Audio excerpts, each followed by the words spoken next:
निफाड तालुक्यातील शिवडी शिवारातील जयकृष्ण खापरे या शेतकऱ्याचे शेतातील लोंबकळणाऱ्या वीज तारांच्या स्पर्शातून निर्माण झालेल्या आगीच्या ठिणगीतून अचानकपणे शेतातील द्राक्ष बागेसाठी आणलेले बांबू आगीच्या भक्षस्थानी पडले।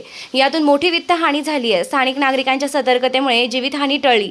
निफाड तालुक्यातील शिवडी शिवारातील मध्य रेल्वेलगत असलेल्या खापरे सांगळे वस्तीवरील जयकृष्ण खापरे यांचे शेतातील घरालगत द्राक्ष बागेच्या आधारासाठी आवश्यक असलेले सुमारे 2,500 बांबू खरेदी करून ठेवलेले होते।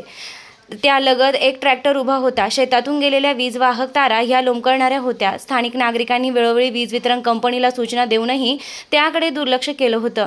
बुधवारी दुपारी जोरदार वारा वाहत असताना विजेच्या तारांचं शॉर्ट सर्किट होऊन झालेल्या घर्षणातून आगीचे लोळ शेतातील बांबूंवर पडले अन आग लागली। सांगळे वस्तीवरील नागरिकांनी धुराचे लोळ पाहून घटनास्थळी धाव घेतली असता आगीनं मोठं रूप धारण केलं होतं। त्या ठिकाणी असलेला ट्रॅक्टर स्थानिकांनी शिताफीनं बाजूला घेतला, मात्र आगीच्या रौद्र रूपात सर्व बांबू जळून खाक झाले। यात सुमारे 1 लाख रुपयांची वित्तहानी झाली आहे।